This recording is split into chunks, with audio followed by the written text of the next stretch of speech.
Hi കൂട്ടുകാരെ, കുട്ടി മലയാളത്തിലേക്ക് എല്ലാവർക്കും സ്വാഗതം.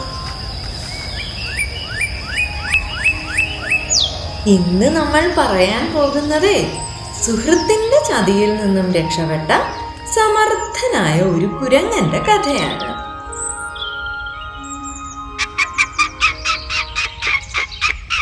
പണ്ടൊരിക്കൽ അങ്ങ് ദൂരെ ആവണിക്കാട്ടിൽ കിങ്ങിണിപ്പുഴയുടെ തീരത്ത് മധുരമുള്ള മാമ്പഴങ്ങൾ നിറഞ്ഞ ഒരു മാവുണ്ടായിരുന്നു. ആ മാവിലായിരുന്നു കിട്ടുക്കുരങ്ങന്റെ താമസം. ഒരു ദിവസം വിശന്ന് വലഞ്ഞ ഒരു മുതല അതുവഴി നീന്തി വന്നു. അവനെ കണ്ടിട്ട് കിട്ടു ചോദിച്ചു, എന്താ മുതലൻ ചേട്ടാ, കണ്ടിട്ട് വിശന്നിരിക്കുന്നത് പോലെയുണ്ടല്ലോ, കുറച്ച് മാമ്പഴം കഴിക്കുന്നുണ്ടോ? അതു കേട്ട മുതല വേണമെന്ന് പറഞ്ഞ് തല കുലുക്കി. ഉടനെ തന്നെ കിട്ടു മാമ്പഴം പറിച്ചു മുതലയ്ക്ക് കൊടുത്തു. വളരെയധികം ഇഷ്ടപ്പെട്ട മുതല എന്നും മരച്ചുവട്ടിൽ വന്ന് മാമ്പഴങ്ങൾ കഴിക്കുവാൻ തുടങ്ങി. അങ്ങനെ അവർ രണ്ടുപേരും ഉറ്റ സുഹൃത്തുക്കളായി മാറി. ഒരു ദിവസം മുതല തന്റെ ഭാര്യയോട് മാമ്പഴത്തിന്റെയും കുരങ്ങന്റെയും കാര്യം പറഞ്ഞു.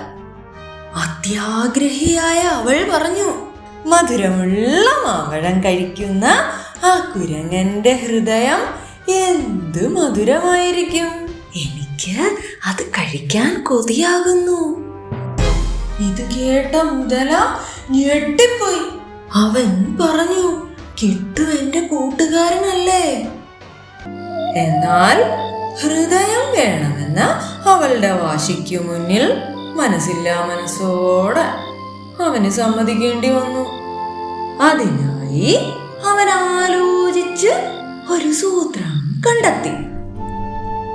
അടുത്ത ദിവസം മുതല പതിവ് പോലെ മാവിൻ ചുവട്ടിലെത്തി കിട്ടുവിനോട് പറഞ്ഞു, എന്റെ ഭാര്യ നിനക്കായി ഒരു വിരുന്നൊരുക്കിയിട്ടുണ്ട്, നീ എന്റെ കൂടെ വരുമോ?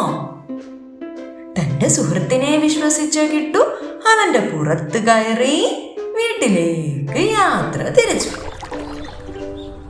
പുഴയുടെ നടുക്കെത്തിയപ്പോൾ മുതല പറഞ്ഞു, കിട്ടു, ഞാൻ നിന്നെ കൊണ്ടുപോകുന്നതേ വിരുന്നു തരാൻ വേണ്ടിയല്ല, എന്റെ ഭാര്യയ്ക്ക് നിന്റെ ഹൃദയം കഴിക്കണമെന്ന ആഗ്രഹം സാധിച്ചു കൊടുക്കാനാണ്.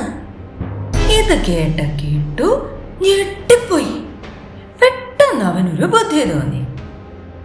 അയ്യോ, കഷ്ടായി പോയല്ലോ, നിനക്കത് നേരത്തെ പറയാറുന്നില്ലേ?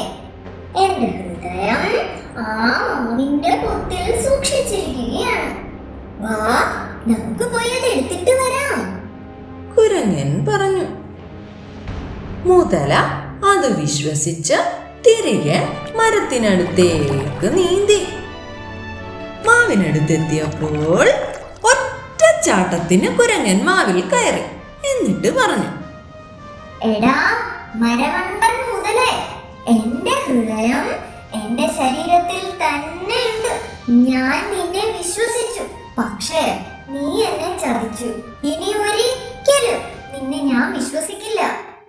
അപ്പോഴാണ് മുതലയ്ക്ക് തനിക്ക് പറ്റിയ അമളി മനസ്സിലായത്. ലജ്ജയോടെ അവൻ സ്ഥലം വിട്ടു. പിന്നീട് ഒരിക്കലും അവൻ ആ വഴി വന്നിട്ടില്ല. ഈ കഥയിൽ നിന്ന് നമ്മൾ എന്താണ് പഠിച്ചത് കൂട്ടുകാരെ? ഒരിക്കലും ആരെയും കണ്ണടച്ച് വിശ്വസിക്കരുത്. സുഹൃത്തുക്കളെ ഒരിക്കലും വഞ്ചിക്കുകയും അരുത്. കഥ ഇഷ്ടമായോ കൂട്ടുകാരെ? ലൈക്കും സബ്സ്ക്രൈബും ചെയ്യാൻ മറക്കരുതേ.